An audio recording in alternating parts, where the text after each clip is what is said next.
Plus, to be a part of your day, Kevin Miller in the morning, KIDO Talk Radio. Joining us now, our great friend Cassie Smedley, joining us from the RNC on KIDO Talk Radio, 107.5 FM, 580 AM. Cassie, good morning.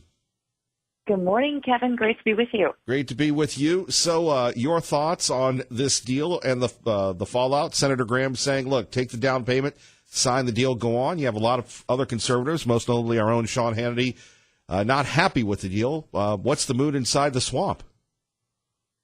Right. Well, the president said himself, and he's right, there isn't a mood for a shutdown, although he's not typically pleased with this deal. He is glad that they got to something.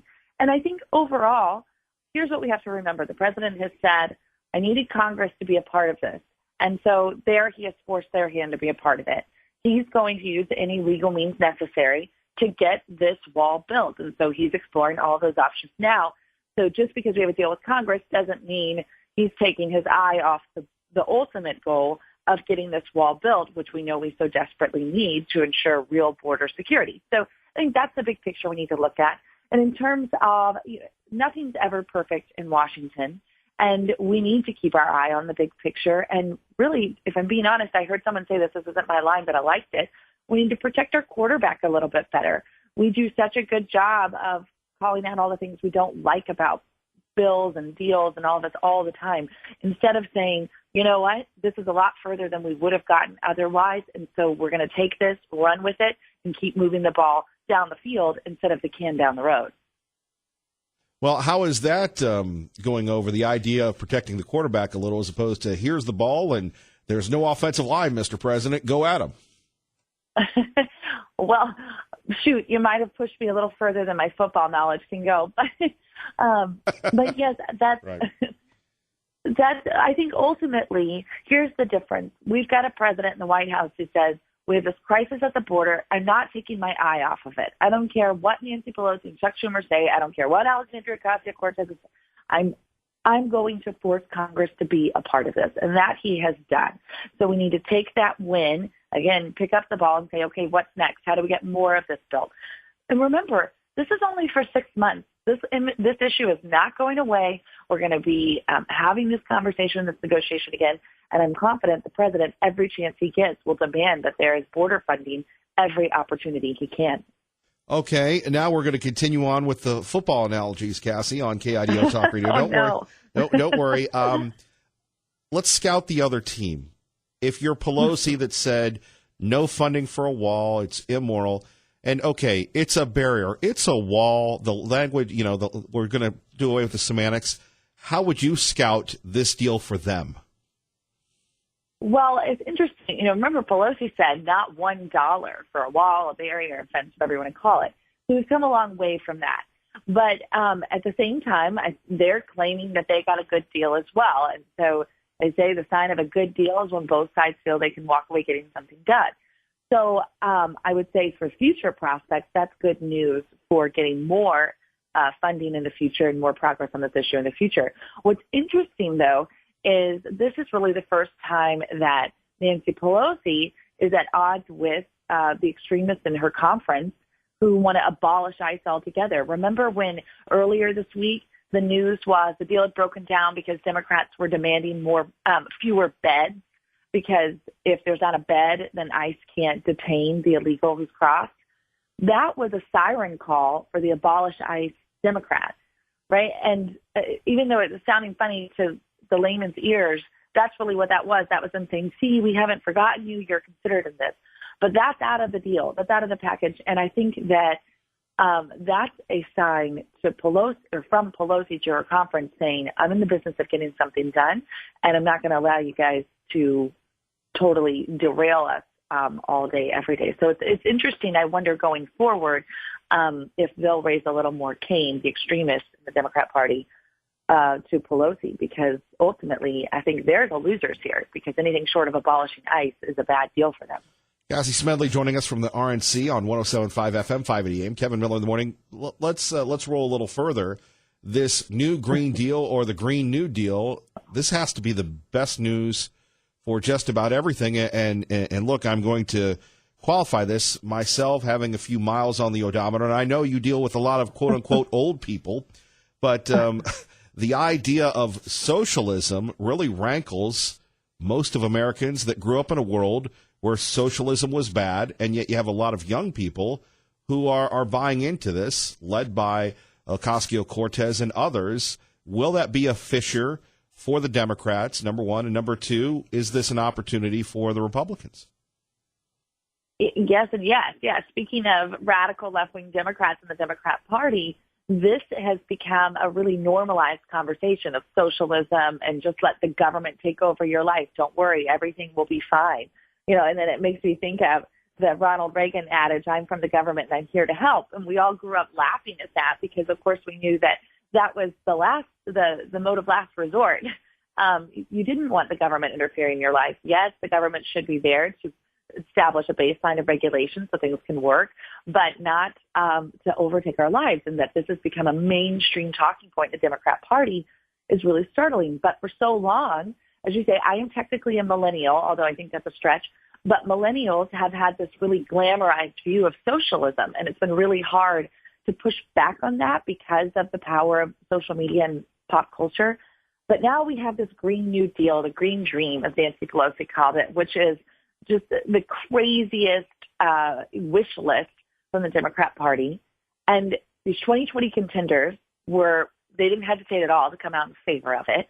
And now Mitch McConnell, this is my favorite, he wants to put it on the floor and give it a vote and let the American people see just exactly who's for this and where people stand on it or force their hand on it, which is interesting because I was talking to a Democrat friend who said, oh, come on, you guys, this is a joke. And I said, no, that's the problem. It's not a joke to your party. And people need to see that. People need to know that you're very serious and that we're laughing about getting rid of airplanes or farting cows, which as much as they deny that was in there, it absolutely was. That is something that is a very serious idea for them. And the American people need to know that in particular as we head into 2020 and they're making their decision about who to elect or reelect for the White House. Yeah, see, let's talk a little bit about the situation that's not going away. What do you expect the president to do to sign this bill, and then the funding for the wall, and seeing the president down in Texas? We've never seen a commander-in-chief that has taken this issue head on, and the American public, based on the State of the Union, back him. Yes, that's exactly right, and I think that's only emboldened him to continue to stay on this issue. I predict he will sign the bill because he knows that there is not an appetite for a shutdown. And as he said yesterday, frankly, a shutdown will be on the Democrat side this time because they would be the ones who have held up the process. So I think everybody's trying to avoid that. Okay, fine. But he's also not taking his eye off of this, and he's going to look to other agencies, other funding mechanisms to get the structure built. And it was incredible to see him in El Paso the other night. We had we get data back of who RSVPs for these rallies, and 70% of attendees were of Hispanic origin, and more than half of the crowd was under the age of 55 or between 26 and 55, so it's young people as well. And the crowd was split male and female. But all that to say that people think that Donald Trump, when he's out there talking, he's only talking to one very small, specific group of people. And that's not the case. As we saw him polling after State of the Union, as we've seen in the Rasmussen poll that's got him over 50% and even higher in some of the numbers, some of the questions. People, when they have opportunities to hear directly from the president, unfiltered, unfettered by the mainstream media cutting in and out or not taking him at all, they like what they hear. And when he was in El Paso, that was a perfect example of being in a city that is doing well. It's a thriving city. It's a safe city. But why is that? Because they've got border security. Because right on the other side of that border is one of the most dangerous cities in the world, Juarez, Mexico.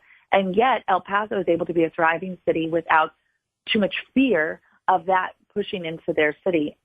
So many other cities across the border can't say the same. And the big difference because of that is there's no barrier there. So down there in El Paso, people are saying, yep, walls work. We're here with you. We believe you. And I think that message is finally getting to resonate a bit more as other people have the opportunity to see and hear directly from the president on the issue as well.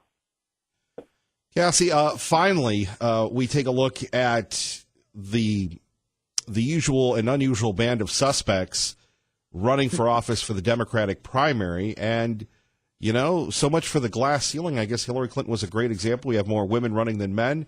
How would you handicap the field? I know it's very early. Certainly. Well, I think what's interesting about each of these candidates is that they are extremists. We have yet to see someone get into the race who is not a far left progressive. I mean, of the real contenders. Even you've got Amy Klobuchar from Minnesota, who people said, oh, she's really the moderate. She's the Minnesota nice. And she said herself, no, I'm a progressive. She put out this whole argument to prove that she's actually this leftist progressive. So I think that's interesting about the reality of the Democrat Party today. And despite those who might want it to be a little more mainstream and not totally cow to the far left, these 2020 contenders are going to take it there whether they like it or not. And for our part at the RNC, we've got popcorn popped. We are ready to go. We are working to define the narrative early on them and make sure people know what they're dealing with. You might like them. They might sound like a nice person, but these are their extreme views, and it's totally normal to them, and you need to know that. So we are feeling good about the names that are out there thus far.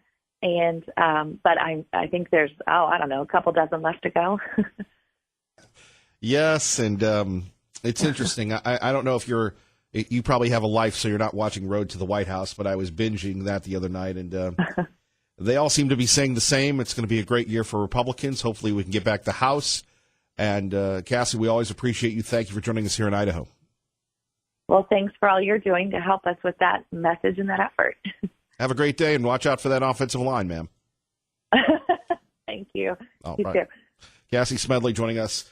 Remember, whether it's from Washington, D.C. or right here in the Treasure Valley, we want to hear from you. We hear from the newsmakers. Then we'll get your thoughts at 580-5436, 580-KIDO. Let's go to Max in Garden City with Kevin Miller on 107.5 FM, 580 AM, KIDO Talk Radio. Good morning. Good morning, Kevin. I was thinking about something with this marijuana thing. Sure. And our listeners, the listeners of KIDO need to take something into consideration. We're dealing with a schizophrenia in the law. We allow alcohol, which is by far a much larger offender, taker of lives, and expensive problem than any other in the country. But marijuana is also an insidious problem. So how can you say, okay, you know what? We're going to ban marijuana. We're going to shut that down. We're going to let the black market rule that. We're going to let the drug gangs do the deal. But we'll keep alcohol because we can tax it, because it's part of our society, it's part of our culture. Well, attempts to boycott both of them have failed miserably. But by the same token, how can you allow marijuana, as insidious as it is? You see the problem? Agreed. The dichotomy here. I totally agree, yeah. Can you prohibit both of them? Now, the last prohibition on alcohol was a disaster. But we need to do something because alcohol is again, back in China, alcohol is a huge problem. Here in Idaho, it's no small problem at all. But marijuana is also an issue. Right. You can't allow one and ban the other. That's stupid. But you can't ban them because we don't know how. It doesn't work. And good Lord, if we allowed them, the best we could hope for would be to tax and regulate marijuana the same way we do tobacco. I'm not in favor of that. So people, this is the question that may have no answer. Does anybody have a creative solution to our schizophrenic substance control laws? That's my question, Kevin. Yeah, I can't see alcohol getting rid of alcohol. No, I can't either. Yet alcohol costs more lives, costs more money, destroys our society, and unfortunately now it's going hand in glove with marijuana. You hardly ever see a toker who isn't a drinker. Think about it. Your tokers are automatically what we call polydrug. They're alcohol and they're marijuana. There's two drugs right now. Boy, that's a double negative to be a doper and a drunk. Yeah, so God help us. What happens if they decide to have a third drug in there? Maybe a medication that they're on. People who think that marijuana does not have interactive effects with other drugs don't know what they're talking about. Well, coming up, we're going to take on a lawmaker that's pro-hemp. And it was funny because, really? and she's introducing a bill, very conservative young lady, a good friend of Tea Party Bob's, if you will, Representative Dorothy Moon, and that'll be coming up next hour. However, here's the issue, and Channel 7 was already running with it last night. You get hemp in, then you get CBD oil in, and then you get in medical marijuana, and then you get in marijuana. Look, we all want to, and Max, you're a physician, we all want to treat people, we want to take care of people, but we don't. We've seen what happens in California. Everybody gets a medical marijuana card, and then, everybody's doing it. Let's just make it recreational. And then, we've got the drug-free Idaho spots on that. I'm glad they're spending money. I'm glad they're doing things to get the message out because it's wrong. Well, I know many physicians, myself included, when somebody comes to the ER and they're in trouble, and we see that it's a self-inflicted injury, a drug thing, we tend to we'll give them the best care in the world, but we don't have any sympathy. We have a whole lot less sympathy for the guy who came in with a polydrug overdose, especially when it's his millionth time across my table. You're going to treat him, you're going to save him, that's your job. Do harm to no one. But by the same token, you just get sick and tired of watching these morons juicing themselves, toking themselves. And the worst part is the innocent fallout, the old people, the children, the passerby, the pedestrian, the other motorist. That's the worst part. You're right. We're all victims. Max, I got to run. 580-5436, 580-KIDO. KIDO Talk Radio time is 6:22. You're listening to Kevin Miller on 107.5 FM, 580 AM, KIDO Talk Radio. And there we have it, the home for Hannity. Thank you, Sean. Phone numbers 580-5436, 580-KIDO. Thank you all for joining us. And here we go. Let's go back to the phones, and we go to Tom Munz, TomMunz.com. Munz, Tom Twinner. Good morning, sir. Hey, Kevin. Thanks for having me on this morning. It's been a while. I think we've kind of lost our minds in this country. We've got people that are in areas of profession, and not that I have any disrespect for people that are in any particular profession, but they happen to be a little bit more one-sided, a little more jaded, if you will, on exactly the principles of freedom. For corporate execs, they look at the bottom line, right? It's all about money, but nobody looks at freedom. You've got doctors like one of the doctors in the legislature that everybody looks to for, sole advice on things related to healthcare, and somehow their opinion, because they're a doctor, trumps freedom. Well, I got news for you. Where we're going is going to allow for the government and the citizens to be able to suffer unintended consequences. America, I believe, tried this with the 18th Amendment, the alcohol prohibition, and they ended up having to repeal it because they realized that they were criminalizing the citizens, and citizens became outraged. Well, there is a tremendous, wonderful conspiracy behind that we could talk about some other time, but needless to say, the people, when a law is created, the legislature forgets the fact that by human nature, if a human wants to do something, they circumvent the law, which is why freedom in this country was important. So for somebody to say, well, pot's got this kind of effect and that kind of effect, you know what? Suffering government abuse and having people fear their government has consequences too. And so, when we look at, you've got doctors that say, oh, well, I believe in forced vaccinations. Well, you know what? I don't care. You can vaccinate all your kids with as much as you want. But you know what? The moment that you violate my liberty by forcing that upon me, we've got a problem. Because now I'm criminalized by somebody that is going to defend myself against somebody that wants to impose their tyrannical beliefs on me. That's not what this country was about. We have an immoral culture. When you have a legislature that is going to try to, and I hate to say legislate from the bench because all bills are basically made that way, you're missing the point. We're not teaching God in school. We're not teaching morality in school, and somehow the legislature is completely exempt from that. It almost looks like it's intentionally made that way. We're going to dumb down our citizens. We're going to dumb down our schools.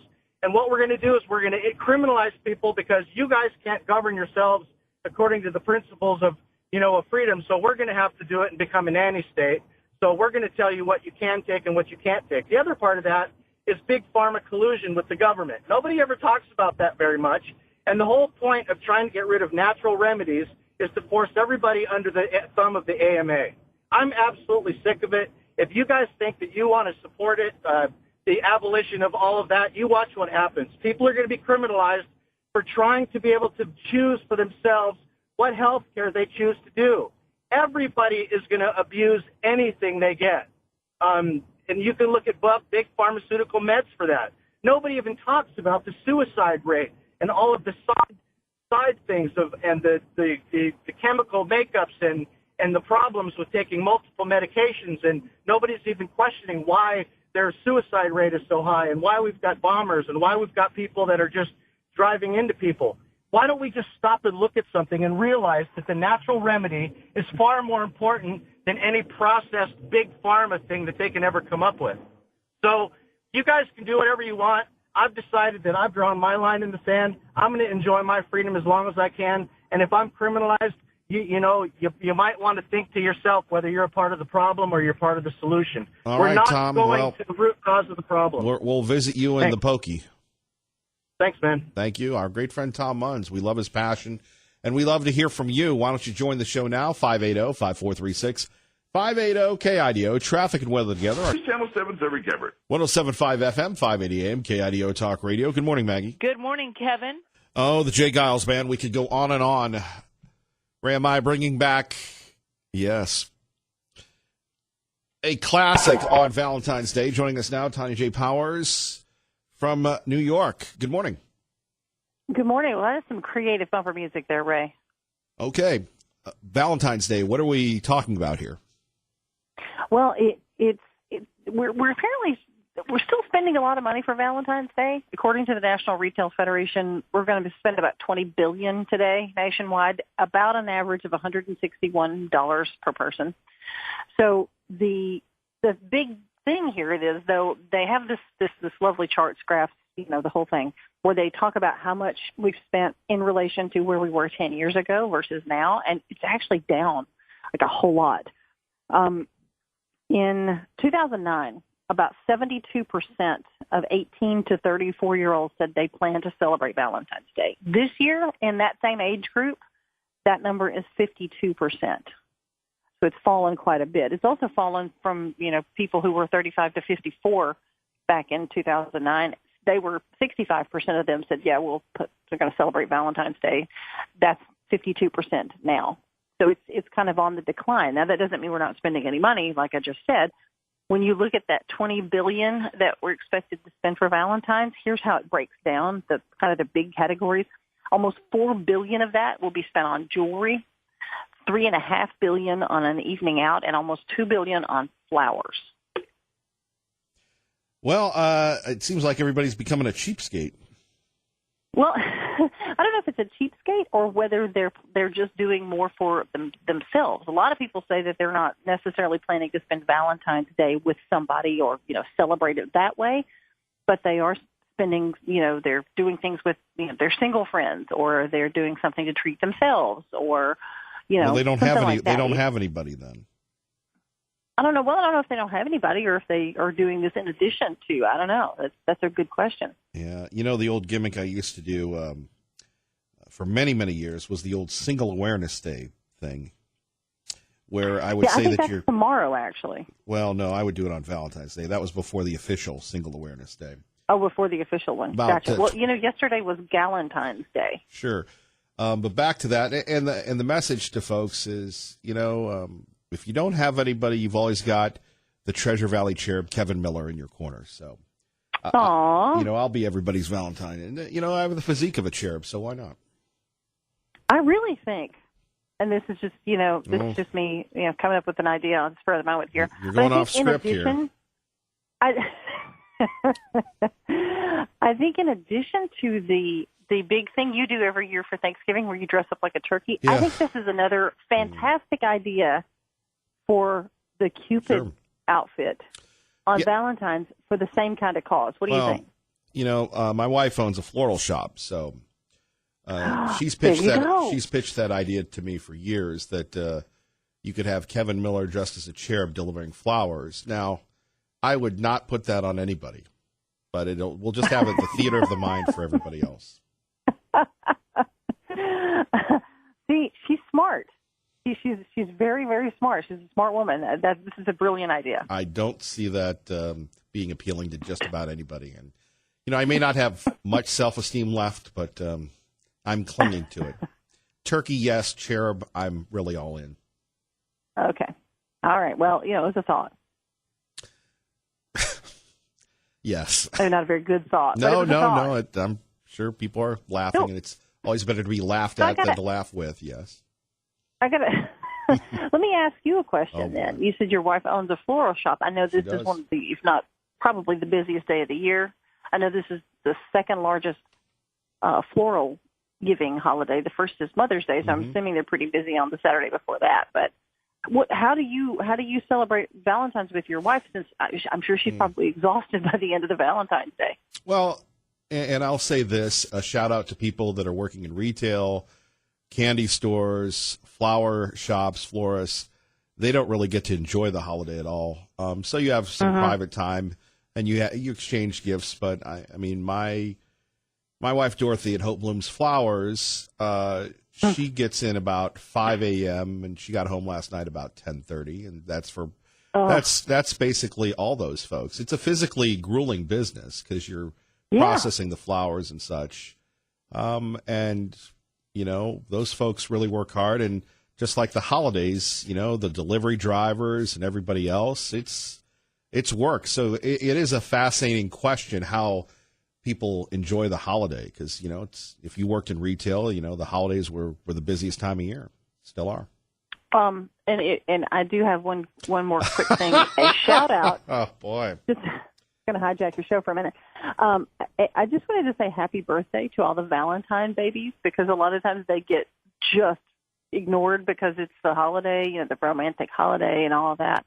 And a lot of folks, including my daughter, who was born on Valentine's Day.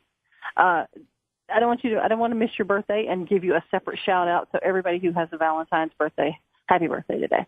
And for those of us that don't, happy birthday anyway on your real birthdays, everybody else. There you go. You can just bookmark this happy birthday and think about it again then. Jeff the suit always wants me to open the funnel, so I'm just not being exclusionary. That's true. There you go. Is there anything else you'd like to ask me? Am I the Valentine's Day expert, like you're the political expert? No, but if I think of anything, I will tweet you, and I'll keep pushing for that Cupid idea, because I really think this is solid. If I could tie in with the Boise Rescue Mission, I would do it. I would do it for charity. I bet they would. There you go. Right there. Well, as we say in the South, bless your heart. Oh, wow. Okay. I see. That's how we're going to end this. All right. Well. Well, happy birthday to your daughter, and my best to your wonderful family. And one day we shall meet. Yes. And happy Valentine's Day to all of y'all, too. Have a good day. And to you from the Treasure Valley Cherub. Thank you. Thank you. Tanya J. Powers joining us. Let's get to the phones. Sam in Caldwell joins us now on KIDO Talk Radio. Good morning, Sam. Thanks for your patience. Hey, good morning. The cherub idea, I think that's a good idea for, like the rescue mission. Turn that off, bud. Thanks. I'm at work, sorry. So as far as the marijuana thing, just some thoughts on that. When God put Adam and Eve in the Garden of Eden, there was a tree, and he said, leave it alone. And there's be consequences if you don't leave it alone. They didn't leave it alone. He came back, but he didn't. The consequence was death, but God did not come back and put them to death. They received the consequence of their actions. Now, if you go further into the law, you're talking about these knotheads driving around stoned and drunk. Well, in the law, an accidental death was met with life imprisonment, basically. You had to stay in the refuge city until the death of the high priest. Well, our high priest is Jesus Christ, and he never dies, so you got life in prison. Now, that's if it's an accidental death. Now, to me, if a guy gets pulled over 4 or 5 times, I don't care how many times, if you're stoned or drunk and you kill somebody, life in prison. Let's play hardball. Can we take this seriously or not? Is it a game or what? Now, if you're going to kill somebody drunk or stoned, you go to prison for the rest of your stinking life. Period. Now, if you've been pulled over 4 or 5 times before you finally killed somebody, dude, that's not an accident. And you have killed somebody on purpose. And that's the first-degree death, and that's the death penalty tomorrow. Now, I don't know about you, but if I had kids and I knew it was the life in prison or the death penalty for doping up and doing stupid stuff, I think I might keep track of my kids a little bit better. And you're getting into a moral solution there because it's God's solution. It's not some legislative solution that the state's coming up with, because these guys are monkeying around. They can't figure out whether prohibition's going to work. Maybe we should just legalize it and tax it. You got all this bull crap flying around. Why don't you just enforce the law that was already given? And then you wouldn't have any of these problems. And the people that still want to do it, are there going to be innocent victims? There always are. But what you have to do is punish the guilty. And you punish the guilty appropriately. And all those punishments are already written down. Just enforce them. And to me, that's your solution. I agree with the freedom principle. You know what? God did not put a fence around the tree of the knowledge of good and evil. He told them to leave it alone. And when they didn't, they got the consequence of their actions. Sam, thank you for the call. Thank you for listening to KIDO Talk Radio. More of your calls next. Kevin Miller at KIDO Talk Radio. Kevin Miller in the morning, KIDO Talk Radio. Let's get back to the phone. And we go to Hank in Boise. Hank, good morning. You're on KIDO Talk Radio with Kevin Miller. Good morning. I might point out that the Volstead Act, which basically put ban, which has been vilified, and indeed there was widespread violation of it. As soon as it was repealed, the average alcohol consumption increased from a little under a gallon per capita to just slightly over 5 gallons per capita in the country within 10 years of the repeal of the Volstead Act in 1933. And so anytime you repeal these control acts, you increase accessibility, you increase consumption. That's just common sense. Even though the Volstead Act was vilified, it did to a large extent. And also alcohol consumption among kids prior to the age in which kids began drinking also went down with the repeal of the Volstead Act. Much the same thing has happened like the repeal of the Marijuana Act in Colorado and Oregon. You're seeing the same effects by repealing the control acts there on marijuana. So anytime you pass anytime you make a thing more available or easier to obtain, it's going to be consumed more by people. That's just common sense. And just before I get off the air, I might point out that the Volstead Act was a unique amendment to the Constitution, the Repeal Act, because it was ratified by state convention. It's the only amendment we have in the Constitution that was ratified by state conventions rather than the state legislatures. Hank, appreciate the call. Thank you for that. Traffic and weather together. KIDO Talk Radio. I'm News Channel 7's Larry Gebert. Thank you, Larry. Let's go to Aaron in Nampa with Kevin Miller on KIDO Talk Radio. Good morning, Aaron. Hi, good morning.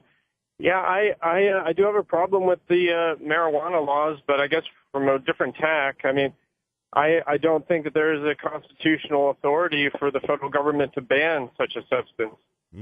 Well, then how do you explain it doing that for so many years? Well, it's because of progressivism and the root of all that infected most of the ideas in the parties. And you know, I actually, in some sense, I respect the early progressives because they were at least constitutionally sound enough to recognize that if they were going to ban something, that they would have to have a constitutional amendment. Now we're just so sloppy. We've just gone so far beyond the enumerated powers of Article 1, Section 8 of the Constitution that it's just gotten so sloppy and, frankly, lawless in some regard because the federal government has overstepped its bounds so badly on so many different things. But I also remember a caller yesterday talking about that, there are many people who use these substances, and I absolutely agree. I have a family member who uses it for an arthritic back in terms of the CBD oil, and all that. And so, people have maladies that I do think that these substances can help out with.